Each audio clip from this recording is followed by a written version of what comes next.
अवधूत चिंतन श्री गुरुदेव दत्त श्री स्वामी समर्थ महाराज की जय। स्वामी दत्त सेवा या चॅनलवर तुम्हा सर्वांचे खूप खूप स्वागत। तुम्हा सर्वांचं आरोग्य उत्तमाचं राहू दे, राहिलेलं आयुष्य आरोग्यदायी जाऊ दे, तुम्हा सगळ्यांना दीर्घायुष्य मिळू दे अशी मी स्वामीचरणी प्रार्थना करते आणि माझ्या व्हिडिओला सुरुवात करते। हुताशनी पौर्णिमा म्हणजे होळी पौर्णिमा। ह्या होळी पौर्णिमेला आपण होळी पेटवत असतो आणि ही होळी पेटवत असताना आपण स्वामी भक्तांनी जास्तीत जास्त या दिवशी स्वामींची सेवा करत होळीचं पूजन करायचं।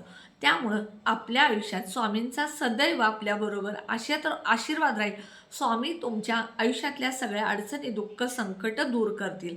म्हणून या दिवशी स्वामींची सेवा आणि होळी पूजन करायचं आहे। स्वामींची सेवा करत सगळ्यात पहिल्यांदा आपल्याला स्वामींची सेवा करत असताना स्वामींची जी सेवा आहे ती स्वामींच्या कृपेनं मनापासून आपल्याला जर अनुभव घ्यायचा असेल तर होळी पौर्णिमेत म्हणजेच आपल्या आयुष्यातील इडापिडा दुःख संकट अडचणी नकारात्मकता दूर करून प्रगतीचा मार्ग मिळवण्यासाठी स्वामींची सेवा करत होळी पूजा करणे ह्याची मोठी संधी आहे।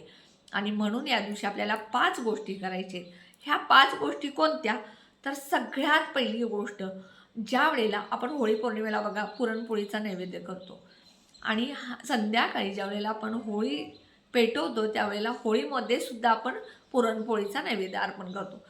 त्याचप्रमाणे ज्या वेळेला तुम्ही पुरणपोळी कराल त्या पहिल्या 2 पुरणपोळ्या तुपाची धार त्याच्यावरती कटाची आमटी भजी पापड आणि वरण भाताचा नैवेद्य तुम्ही स्वामींच्या फोटोसमोर किंवा मूर्तीसमोर दाखवायचा।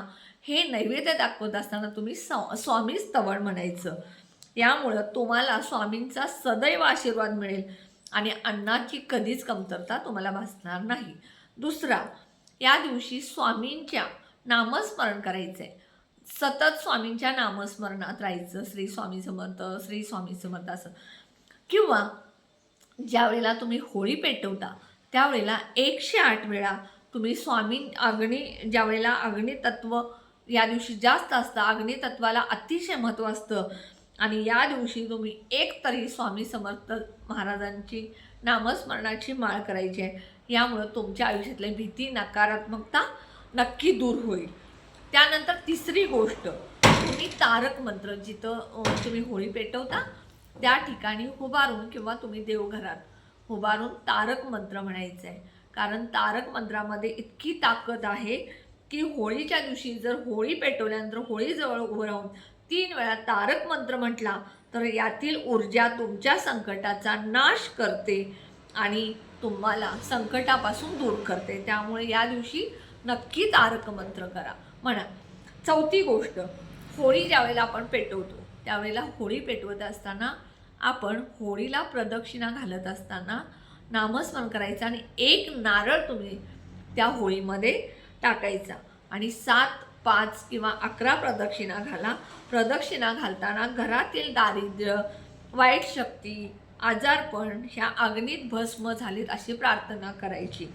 अशा केल्यामुळं तुमच्या आयुष्यातली जे काय आजारपण आहे वाईट करणीबाधा जादूटोणा जे काय वाईट शक्ती आहे ती सगळी निघून जाईल आणि घरातलं दारिद्र्यसुद्धा निघून जाईल। त्यानंतर बघा दुसऱ्या दिवशी ही जी राख आहे होळीची ती घरातील प्रत्येक व्यक्तीच्या कपाळाला लावायची आणि थोडीशी राख त्यातली तुम्ही तुमच्या तिजोरीमध्ये एखाद्या पुडीमध्ये बांधून ठेवली तरी चालेल किंवा लाल कापडाची पुरसुंडी बांधून ठेवली तरी चालेल। त्यामुळं तुमच्या घरात वर्षभर पैसा टिकून राहील। त्यानंतर या दिवशी अतिशय महत्त्वाचं बघा, स्वामींना दान करणाऱ्या व्यक्ती खूप आवडतात। दान करणारा सेवेकरी दान करणारा भक्त खूप आवडतो। म्हणून या दिवशी गरजूंना दान करा। ज्या व्यक्तीला तुम्ही दान करणार आहे त्या व्यक्तीच्या चेहऱ्यावरचा आनंद तुम्हाला जर बघायला मिळाला तर ह्यासारखं सुख आणि ह्यासारखी सेवा कोणतीच नाही। म्हणून या दिवशी तुम्ही गूळ त्यानंतर धान्य किंवा शक्य असेल तर 1 वेळचं जेवण तुम्ही गरजूंना द्यायचं। त्यामुळं तुम्हाला त्याचा आशीर्वाद तर मिळतोच, त्याप्रमाणे ज्या गरजू लोकांना तुम्ही अन्न दिलं आहे त्यांच्या आत्म्याचा आशीर्वाद मिळतो आणि स्वामी समर्थ महाराज तुम्हाला भरभरून आशीर्वाद देत असतात। त्यामुळं शक्य असेल तेवढं दान करा। तुम्हाला 1 वेळचं जेवण देणं शक्य नसेल तर तुम्ही गूळ द्या, डाळ द्या किंवा होळीला लागणारं बघा डाळ, गूळ, गव्हाचं पीठ, थोडंसं तेल, ह्या वस्तू तुम्ही ह्या दिवशी गरिबांना दान करा. अशी व्यक्ती गरजू पाहिजे की तिला खरंच तुम्ही जे दान दिलं आहे त्याची किंमत कळली पाहिजे आणि सत्पात्री दान झालं पाहिजे. अशा पद्धतीने करा. अनाथ आश्रम असेल, वृद्धाश्रम असेल, अशा ठिकाणी तुम्ही दान करायचं. गाईला या दिवशी गहू, डाळ किंवा गूळ किंवा चारा हे दान करा. त्यामुळं तुम्हाला गाईचा सुद्धा आशीर्वाद मिळेल.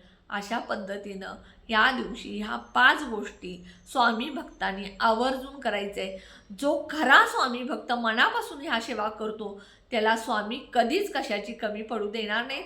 त्यांच्या आयुष्यातली दुःख, दारिद्र्य, संकट, अडचणी, नकारात्मकता सगळं दूर करून त्यांना अन्न भरपूर देतील, त्यांच्या पाठीशी सदैव राहतील आणि त्यांच्या आयुष्यात सदैव सुख, शांती, समाधान आणि सकारात्मकता देतील. व्हिडिओला जास्तीत जास्त शेअर करा, लाईक करा, ऑल बटनला क्लिक करा. त्यामुळे माझे छोटे छोटे उपाय सेवा तोडगे करतील. आणि जे कोणी माझा व्हिडिओ नवीन बघत असेल त्यांनी प्लीज माझ्या व्हिडिओला सबस्क्राईब करायला विसरू नका. व्हिडिओ बनवताना खूप मेहनत करून बनवावा लागतो.